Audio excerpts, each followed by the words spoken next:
sana kwa sababu siku zote ndugu akiwa wanapigana natakiwa kwanza ushike jembe ukalime. Kwa hiyo matokeo ya namna yoyote yale hata kama hayakuumizi au yanakuumiza inatakiwa wewe uyavumilie tu kwa sababu ni ndugu wanacheza. Of course mchezo ulikuwa ni mzuri kwa sababu Yanga ameondoka na alama 3 dhidi ya mpinzani ambaye ni Singida. Lakini kuna vitu tu vidogo vidogo ambavyo vilikuwepo vya marekebisho. Of course Yanga kwenye namna ambavyo ya kucheza dakika 90 haikuvutia kiwanjani lakini ilienda ikavuna alama 3. Ndio timu ya ubingwa inatakiwa iwe hivyo. So kila mechi itakupa ile quality ambayo inacheza tangu kuanza kwa ligi. Lakini kuna mechi nyingine inacheza vibaya lakini inachohakikisha imekusanya alama 3. Kwa hiyo kwa alama 3 sasa hivi yuko kileleni pale pointi 32. Kwa hiyo ni alama nzuri hasa ukiangalia wapinzani wake ambao timu yangu Simba Sport Club alama 24 pia anapata Azam pia alama 24 ikiwa ni tofauti tu ya mchezo. Kwa hiyo kwa sababu amekusanya alama of course yuko juu yetu. Kwa hiyo mimi nadhani ni kuangalia tu sisi mechi zetu tunaziendeaje hizi za ligi kuu kusudi tuende tukakusanya alama 3 kusudi na sisi zituhakikishe zinatuweka sehemu nzuri sana. Kwa mchezo wa jana hatimaye Okello ameweza kuingia kambani kwenye mchezo huu wa jana. Je, unaonaje performance ya Okello na goli lake la kwanza kwenye ligi ya NBC? Labda linaenda kumaanisha nini kwenye ligi hilo? Kwanza tunataka tumpongeze Prince Dube, ameenda kuonesha uungwana. Unajua amefanywa faulo pale lakini akachukua mpira na akajua mtu gani ambaye anaenda kumpa.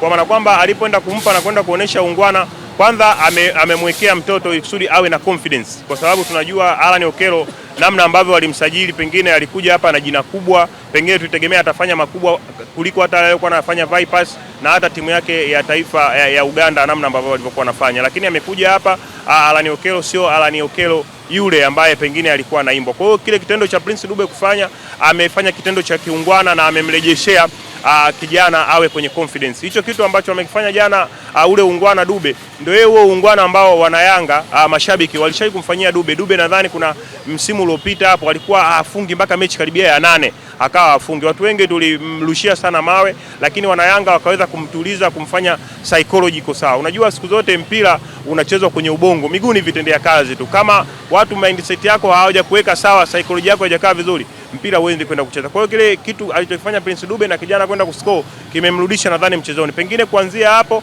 tuangalie sasa muendelezo wake. Of course kijana kwenye kucheza anacheza lakini kwa timu ya Yanga unaangalia wanahitaji zaidi mfungaji kuliko watu ambao wanacheza. Ukiangalia watu wenye kucheza kaliba ile yuko pale Farid Musa na yeye pia anacheza na ni mchezaji mzuri. Kwa hiyo Yanga wanahitaji mtu wa pembeni pia awe anafunga kama alivyokuwa Buba Jameni mechi yake ya kwanza akascore magoli mawili. Kwa hiyo tuangalie sasa muendelezo kutoka hapa alipopewa ile penalty na kwenda kufunga, tuangalie sasa muendelezo wake kwa mechi zinazokuja. Lakini kwenye kucheza anacheza vizuri. Ya ukiachana na Okello lakini Dube yeye mwenyewe jana akaweza kuandika bao lake la 6.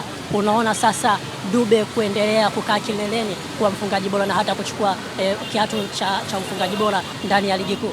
Inawezekana lakini bado ni mapema sana kwa sababu ametangulia. Of course unajua issue nyingine kwenye mambo ya kuscore pengine na pointi inatakiwa wewe kwanza uangalie umetangulia, usiangalie nani ambaye anakufuata ili kusudi pale pale ulipokuwa uwe una kile kitu cha muendelezo. Of course Dube ni steka mzuri sana ukiangalia kwa Yanga pia hata akiwa anacheza pale kocha akiwa amemwanzisha kiwanjani anawapa nafasi watu wa nyuma yake pia kwenda kufunga kwa sababu anajua kujiposition, pia anajua kucheza sana na mabeki. Umeangalia hata lile goli ambalo alilifunga ni goli moja ambao mpira aliukata, tunasema kisu kile. Aliukata mpira lakini ameenda amescore goli zuri sana. Kwa hiyo kwa Prince Dube kama atakuwa na muendelezo huo, of course ukiangalia msimu huu pengine na magoli yake anaweza akatetea akapata kiatu lakini bado ni mchezo tunaweza tukasema ni mapema mno kwa sababu bado watu wana score na bado makosa kwenye kiwanja yanatokea. Lakini kwa namna ambavyo amekuwa kwa Yanga pale pengine ana advantage kubwa sana kwa sababu Yanga kidogo ana viungo wengi ambao wanaweza wakamlisha. Kwa hiyo akiacha binafsi nadhani anaweza akapatikana mfungaji bora kwa upande wa Yanga kwa sababu ukimwangalia hata Depu pia